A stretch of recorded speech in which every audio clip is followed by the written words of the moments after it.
Presiden Prabowo Subianto secara tegas mengapresiasi capaian pertumbuhan ekonomi 5,12% di kuartal 2 2025 ini. Capaian positif dinilai tak lupa berkat kinerja solid jajaran Menteri Ekonomi Kabinet Merah Putihnya. Ketidakpastian yang ditimbulkan oleh tarif yang dipasang oleh Amerika Serikat.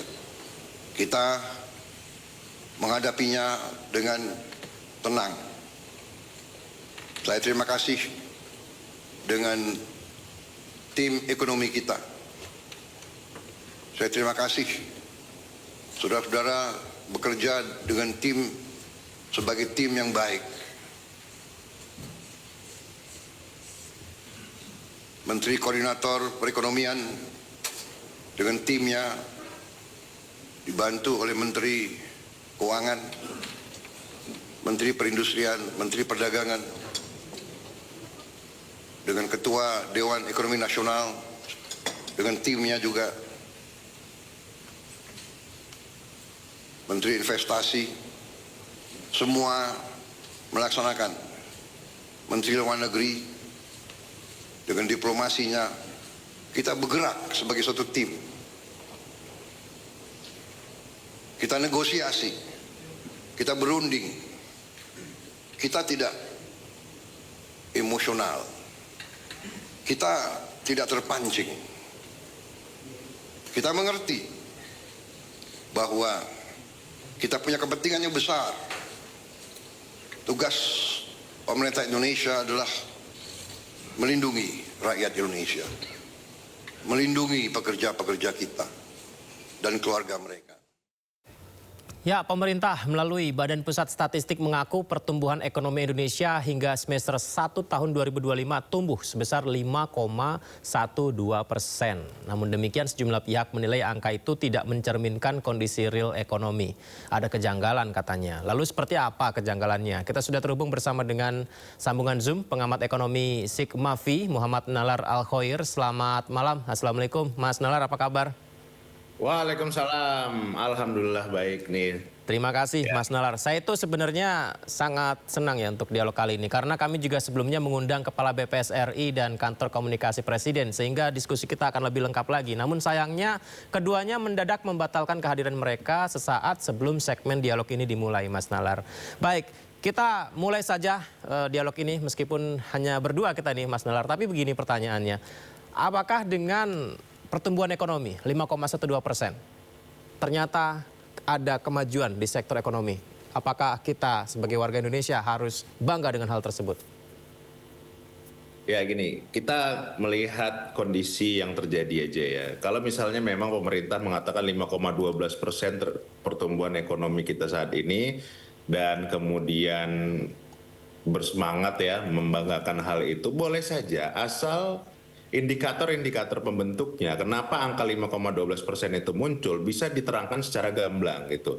Karena begini, nyatanya kondisi yang ada terutama dari bulan April, Mei, Juni di triwulan 2 2025 itu tidak menunjukkan hal itu. Nah, ini yang kemudian menjadi perdebatan para ekonom-ekonom yang kemudian melihat ini kok seperti ada kejanggalan. Wajar mereka dan kami ini ya memandang hal itu gitu. Jadi kalau dilihat dari indikator-indikator aja itu juga mengarah ke sana. Misalnya PHK masih tetap terjadi ya. Di bulan Juni misalnya itu kurang lebih ada 15.000 kalau itu kita bandingkan dengan angka PHK yang terjadi di per 20 Mei. Kita sandingkan sampai dengan akhir Juni misalnya begitu ya. Itu sudah 15.000 sendiri di rentang waktu kurang lebih 40 hari itu gitu loh. Nah, dan triwulan 2 kan bulan Juni itu masuk gitu. Nah, kemudian PMI manufakturnya sendiri. Jadi ada PHK terjadi, kemudian PMI manufaktur tapi yang dilakukan oleh S&P Global. Nah, itu menunjukkan angkanya kontraksi, skornya selalu di bawah 50 gitu. Dari mana kemudian angka 5,12 ini muncul gitu loh. 5,12% ini muncul tuh kemudian dari mana gitu. Ini yang menjadi pertanyaan besar sebetulnya. Kami sebagai pihak media sempat mempertanyakan itu, tapi memang detailnya sih belum diberitahu Mas Nalar. Tapi salah satunya adalah karena stimulus ekonomi yang dilakukan pemerintah, kemudian ada belanja rumah tangga yang juga pengaruh ke PDB, ada peningkatan di sana. Apakah ini cukup untuk meningkatkan pertumbuhan ekonomi kita? Ini ya, kita bicara soal konsumsi rumah tangga. Tadi konsumsi rumah tangga dirasa ada peningkatan ya. Dari di Q1 4,95, kemudian di Q2 4,97 ya. Ya. Kurang lebih begitu. Ada peningkatan, oke. Gini, kita coba melogikakan ya. Kalau kita mengambil itu sebagai benchmarknya. Karena kan salah satu kontribusi terbesar namanya pertumbuhan ekonomi Indonesia masih di konsumsi rumah tangga. Logikanya begini, kita melihat juga kemudian realisasi dari penerimaan pajak bruto kita. Realisasi penerimaan pajak bruto di triwulan 2 itu paling tidak ya, atau sampai dengan itu dia mengalami peningkatan kurang lebih 9% di triwulan 2 2025 ya, kita bandingkan dengan periode sebelumnya. Jadi kalau misalnya gini logikanya, kalau misalnya pajaknya turun, berarti orang punya uang lebih banyak, dia akan belanja. Ya. Konsumsinya naik. Faktanya? Ya dong. Nah, konsumsinya naik. Nah, jadi itu bisa kalau misalnya pajaknya turun, konsumsinya naik, itu masuk akal. Nah, ini pajaknya naik, konsumsinya naik. Pajaknya Gitu loh. naik, konsumsinya naik. Iya. Nah, ini kan agak menarik. Ya, jadi pemerintah itu harus menjelaskan kondisi-kondisi ini. Bagaimana ini kemudian dia bisa digerakkan. Nah, itu yang sampai saat ini pemerintah belum mampu menjelaskan hal itu gitu. Ya sebenarnya forum ini kalau misalnya tadi ada dari pemerintah ikut, ini kan membuka para pengamat ekonomi dan masyarakat itu jadi tahu. Oh ternyata dari komponen ini tuh segala macam. Karena mau nggak mau memang BPS itu dia melakukan perhitungan dengan metode tertentu yang sangat detail. Tetapi dengan kondisi yang sekarang, ini kita lagi bingung teorinya kemana, realisasinya ini seperti apa ini pembentuk angkanya. Indikatornya pakai indikator apa ini? Bahkan kalau indikator ekonomi, dulu juga kalau masih ingat di zaman era Wakil Presiden Pak Yusuf Kala mengatakan salah satunya adalah indeks kendaraan bermotor. Indeks kendaraan bermotornya juga terkontraksi. Nah terus yang mana yang mau kita pegang gitu? Apakah termasuk juga seperti ketika penjualan mobil ya, ini juga turun di acara GIAS 2025 itu 8,6% secara year on year. Nah itu maksud saya itu. Gitu loh. Kan itu juga menjadi basis dari indikator makroekonominya ya untuk menghitung ya.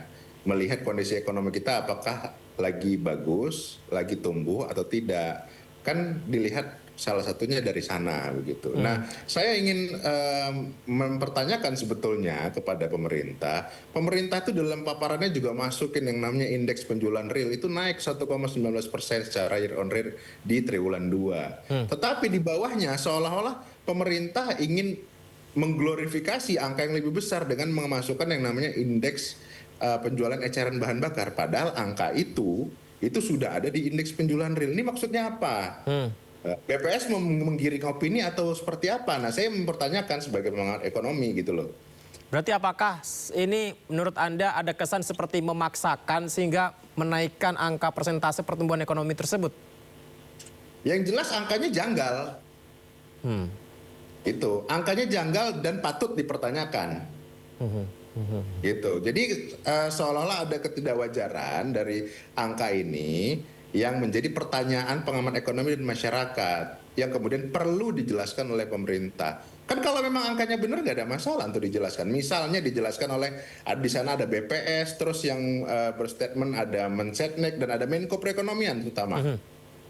Ya sudah dijelaskan gitu loh. Dijelaskan indikator pembentuknya apa? Atau kita sudah merubah indikator ekonomi gitu, atau seperti apa gitu, ya dijelaskan saja. Kalau memang iya, kalau misalnya pemerintah sampai saat ini menahan untuk menjelaskan itu, makin lama ditahan, semakin diragukan nanti data-datanya pemerintah. Semakin lama ditahan, semakin diragukan data-data tersebut, begitu ya? Betul. Baik.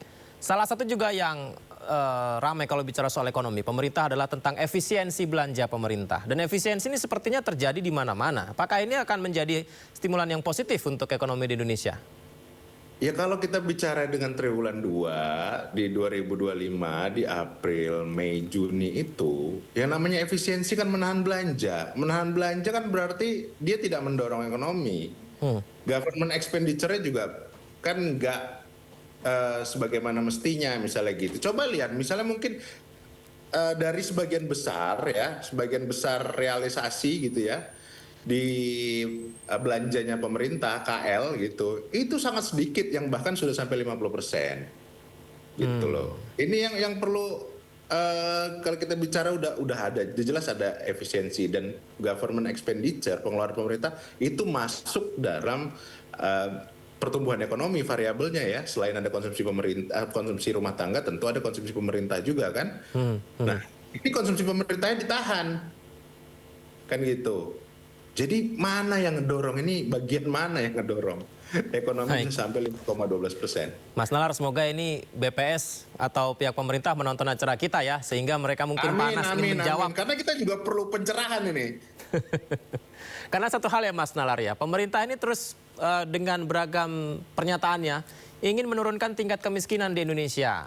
Di depan jajaran menterinya misalnya, nih Presiden Prabowo menyebut ada pihak yang seolah-olah ingin rakyat miskin terus dan itu akan dilawan pemerintah. Kita simak dulu ya Mas Nalar pernyataan dari Presiden berikut ini.